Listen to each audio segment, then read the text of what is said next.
राम दुआरे तुम रखवारे, होत न आज्ञा बिनु पैसे।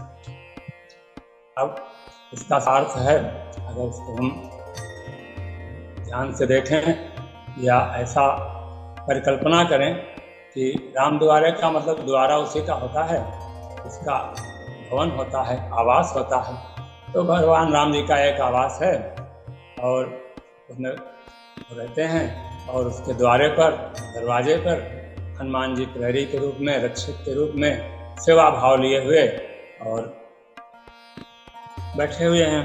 तो अगर हमें भगवान राम के घर जाना है तो हमें हनुमान जी की शरण में जाना होगा, उनसे आज्ञा प्राप्त करनी होगी। बिना हनुमान जी की आज्ञा के, बिना हनुमान जी की इच्छा से या बिना हनुमान जी के प्रसन्न हुए अगर हम राम जी को पाना चाहें तो हम नहीं पा सकते। इसीलिए तुलसी बाबा को जब हम राम जी से मिलने की उत्कंठा और लालसा जागृत हुई तो आप सबको ये चर्चा पता है कि एक प्रेत आत्मा उनसे प्रसन्न हो गई। तो उन्होंने कहा कि आप मुझसे कुछ मांगो। तो तुलसी जी ने कहा कि हमें राम जी के दर्शन करा दो। प्रेत आत्मा बोली, अगर राम जी के हम दर्शन करा सकते हैं तो हम प्रेत आत्मा में क्यों रहते? हम आपको एक रास्ता बता देते हैं, एक वे बता देते हैं। आप वाराणसी में संकट मोचन हनुमान जी के मंदिर में रोज सत्संग होता है, वहाँ हनुमान जी किसी वेश में रहते हैं, वहीं आपको प्राप्त हो जाएंगे हनुमान जी। तो इस प्रकार से तुलसी जी हनुमान जी को मिलते हैं, हनुमान जी से प्रार्थना करते हैं कि आप हमें राम जी से मिला दीजिए। तो हनुमान जी की कृपा से चित्रकूट के घाट पर, जैसा आप सबको विदित है, उन्होंने दर्शन कराया तुलसीदास जी को, उनसे मिलवाया। चित्रकूट के घाट पे भय संतन की भीड़, तुलसीदास चंदन से तिलक दें रघुवीर। अब इसको हम दूसरी दृष्टि से देखते हैं कि विचार करते हैं कि रामायण के अर्थ पे जाते हैं। रामायण का मतलब होता है राम का घर। अब राम का घर, एक तो वो राम का घर है जो हमने अभी इसका वर्णन किया, भगवान का, यहाँ भगवान निवास करते हैं, बैकुंठ में निवास करते हैं, गोलोक धाम में रहते हैं। एक रामचरितमानस स्वयं भगवान का घर है, इसमें हनुमान जी प्रहरी हैं, रक्षक हैं। अगर हम रामचरितमानस रूपी घर में प्रवेश करना चाहते हैं तो हमें हनुमान जी को प्रसन्न करना होगा, उनकी शरण में जाना होगा। और हनुमान जी को प्रसन्न करने का सबसे अच्छा तरीका है कि हम राम जी का भजन करें।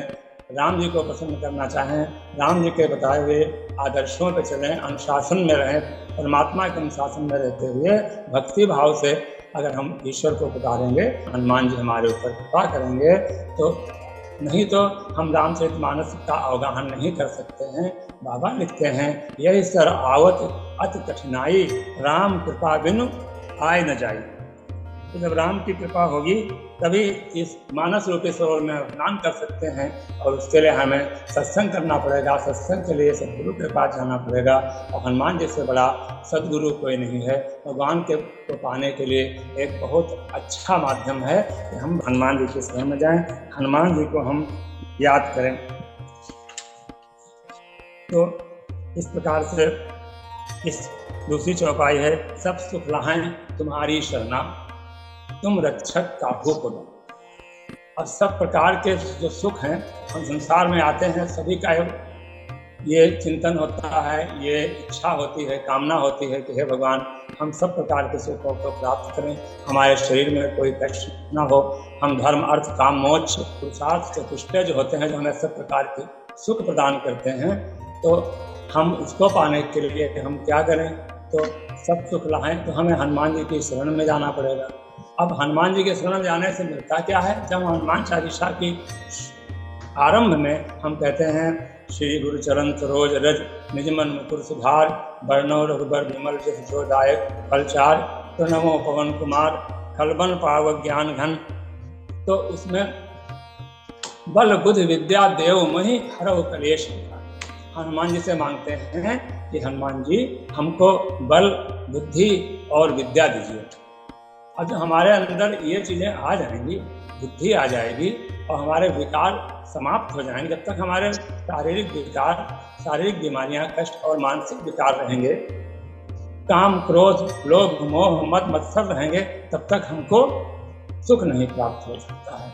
तो सुख प्राप्त करने के लिए हम बल बुद्धि भी हनुमान जी से मांगते हैं, याचना करते हैं, प्रभु हमें बुद्धि दीजिए, विद्या दीजिए। बिना विद्या के सुख तो मिल ही नहीं सकता, और ये विद्या हनुमान जी प्रदान करते हैं। तो विद्या अगर हम क्रम देखें तो विद्या से कैसे विनम्रता आती है, विद्या ददाति विनयम, और विनम्रता से पात्रता आती है, पात्रता से धन मिलता है, धन से धर्म होता है, उसके बाद सबसे अंत में हमको सुख मिलता है। विद्या ददाति विनयम, विनयाद याति पात्रताम, पात्रतात् धनाप्नोति, धनात् धर्मः तथा सुखम। कहने का मतलब बिना धर्म के तुमको सुख मिल नहीं सकता है, और धर्म को धारण करने के लिए सद्गुरु में शरण में जा करके उनके बताए हुए रास्ते से, उनके बताए हुए मार्ग पे चल के विद्या के द्वारा हम विनम्रता को प्राप्त करेंगे। तो हमें विनम्रता आएगी, विद्या ददाति विनयम, तो हमारे अंदर उसको धारण करने की पात्रता आएगी। तो पात्रता आएगी तो हमें पात्रता से धन मिलेगा, धन से हम जब धर्म करेंगे तो हमें सुख मिलेगा। सब सुख लहाए तुम्हारी शरणा, तुम रक्षक काहू को डरना।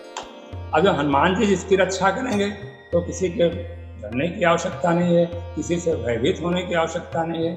अब यहाँ पे सोचना कि हनुमान जी रक्षा क्या मतलब गदा धारण करके और हमेशा हमारी रक्षा में तैनात रहेंगे, ऐसा नहीं है। हम उनका स्मरण करते रहें, और हमें हमारी रक्षा सर्वत्र तभी हो सकती है जब हमें अपने सद्गुणों का विकास करें, सदाचार पे चलें, अच्छे अच्छे कर्म करें, किसी को पीड़ा न पहुंचाएं, परोपकार करें। जब हम सर्व गुणों से संपन्न हो जाएंगे तो हमें किसी से डरने की आवश्यकता ही नहीं रहेगी। यानी हम उद्दंडता करें और उल्टे सीधे कार्य करें तो हनुमान जी की शरण में जाएं कि हनुमान जी मुझे बचाओ, हनुमान जी मुझे बचाओ। हनुमान जी आपकी विचारधारा बदल देंगे, हनुमान जी ऐसा मंत्र दे देंगे, ऐसी बात बता देंगे कि आप भगवान का स्मरण करिए, भगवान के चरणों में लीन रहिए, धर्म और धर्मार्थ कार्यों में आप लग जाइए, परोपकार में लग जाइए, हिंसा मत करिए। जब हम सर्वगुण संपन्न हो जाएंगे और श्रद्धा और भक्ति के साथ प्रभु प्रयास करेंगे तो उस प्रकार से हनुमान जी की कृपा प्राप्त हो जाएगी। तो सब सुख लहाए तुम्हारी शरणा, तुम रक्षक। जब हनुमान जी रक्षा करेंगे, हनुमान जी चारों तरफ हमारे हृदय में स्थान बना लेंगे तो हम बुराइयों से दूर हो जाएंगे, अच्छाइयों की तरफ, सद्गुणों की तरफ बढ़ेंगे। और जब सद्गुणों से परिपूर्ण हो जाएंगे तो कहने का भावार्थ है, कहने का अभिप्राय है कि हमें किसी से डरने की आवश्यकता नहीं रहेगी, हमारा कोई दुश्मन नहीं रहेगा। हम जब सबको प्रेम करने लगेंगे, सबके हृदय में बैठे हुए भगवान को मान करके उसका सम्मान करेंगे, आदर करेंगे, कोई किसी को दुख नहीं देंगे, पीड़ा नहीं देंगे, तो हमें डरना नहीं पड़ेगा, किसी से नहीं डरना पड़ेगा। तो इसका तात्पर्य हुआ कि हनुमान जी के शरण में रहते हुए हमें किसी तरह का भय नहीं प्राप्त होगा। तो जो ईश्वर के शरण में रहते हैं, सद्मार्ग पर चलते हैं, वो कभी भयभीत नहीं होते हैं। आपन तेज संभारो आप, तीनों लोग हांकते कांपे।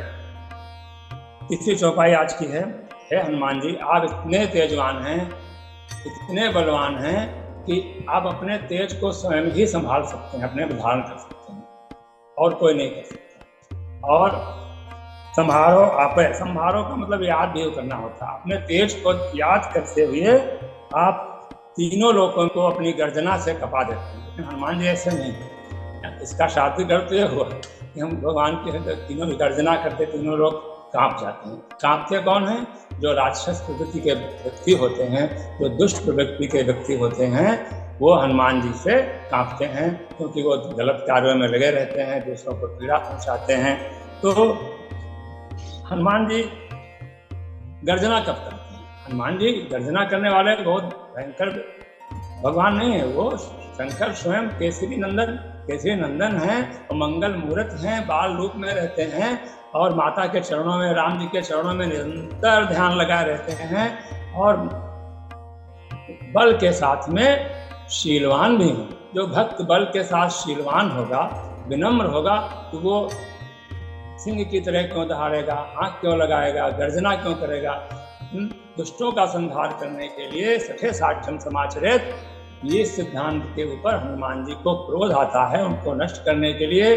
तो शंकर जी का अवतार होने के कारण, रुद्रावतार के होने के कारण, जब वो देखते हैं कि पृथ्वी पर अनाचार अत्याचार से भर जा रहा है, संतों को कष्ट हो रहा है, गौ को कष्ट हो रहा है, राक्षस लोग धर्म के रास्ते पे लोगों को चलने नहीं दे रहे, खुद तो चलते नहीं है, दूसरे जो यज्ञ हवन अच्छे कर्म करते हैं उनको में चलने दे रहे हैं, तो हनुमान जी गर्जना करते हैं। और उस गर्जना से उनकी इतनी रौद्र रूप में इतनी भयंकर गर्जना होती है कि वास्तव में तीनों लोग थर्रा जाते हैं, कांपने लगते हैं।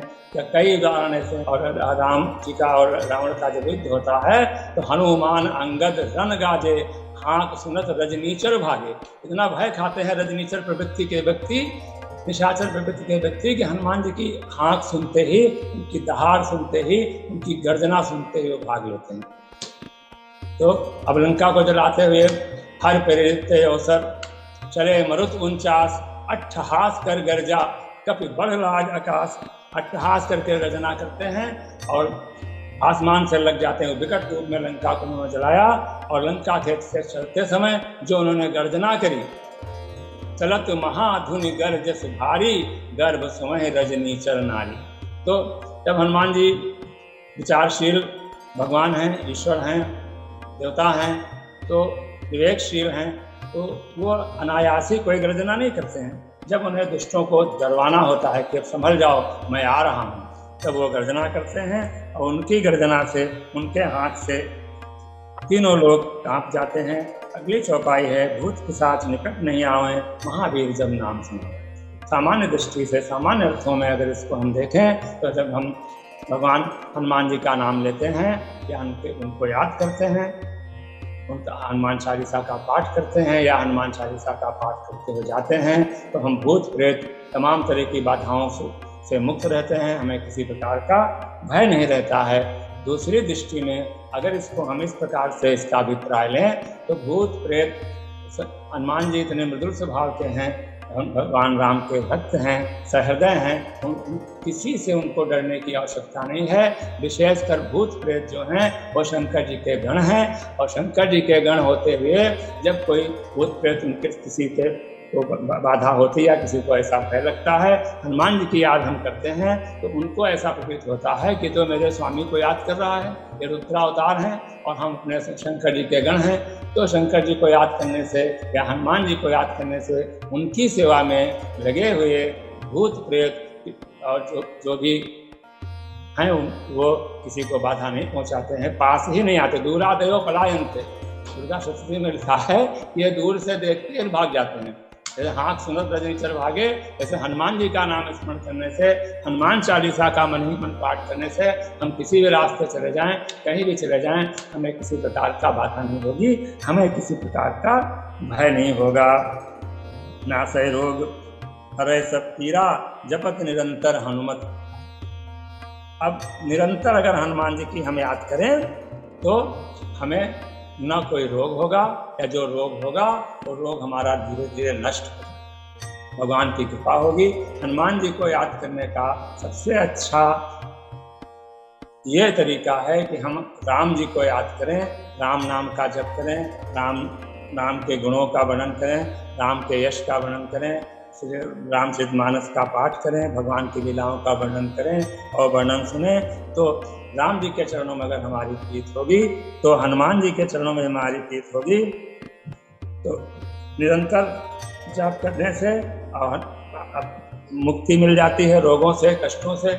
अब इसका एक उदाहरण गोस्वामी तुलसीदास जी की जीवनी को जब हम पढ़ते हैं तो हमें याद आता है कि उन्होंने हनुमान बाहु की रचना करी, उन परिस्थितियों में करी जब उनके बाहु में, पूरे शरीर में असह्य वेदना व्याप्त हो गई। उन्होंने बहुत प्रयास किया, वैद्य का भी इलाज किया, यंत्र मंत्र का भी इलाज किया, तंत्र का भी इलाज किया, सब तरह से इलाज करके और कहीं भी उनको कोई लाभ नहीं प्राप्त हुआ। तो हनुमान जी की शरण में आए और उन्होंने रोते रोते रोते रोते हनुमान बाहु की रचना की। रचना करते करते जब पूर्ण हुई तो उनकी शरीर की सारी पीड़ा खत्म हो गई, समाप्त हो गई। आज भी अगर कोई भी व्यक्ति असाध्य रोगों से पीड़ित होता है तो हमारे संत लोग, हमारे गुरुजन लोग ऐसी हमें सलाह देते हैं कि आप हनुमान बाहुत का नियमानुसार पाठ कीजिए, हनुमान जी को प्रसन्न करिए, तो आपका असह्य रोगों से, असाध्य रोगों से मुक्ति मिल जाएगी। तो इस प्रकार से अगर हम हनुमान जी के शरण में निरंतर रहें, हनुमान जी को याद करने का मतलब है जिनके हृदय में सीताराम जी विराजमान रहते हैं, तो उनको याद करने से हमें भगवान राम की भी याद आती रहेगी और उनकी भी याद आती रहेगी। तो इस प्रकार से हम सब लोग हनुमान जी के शरण में रहें, राम जी की याद करें, भगवान की निरंतर याद करें, तो हमें कष्टों से मुक्ति मिलेगी, भव सागर से मुक्ति मिलेगी, भव रोगों से मुक्ति मिलेगी, आवागमन से मुक्ति मिलेगी, और भगवान राम की, श्री हनुमान जी की असीम कृपा प्राप्त होगी।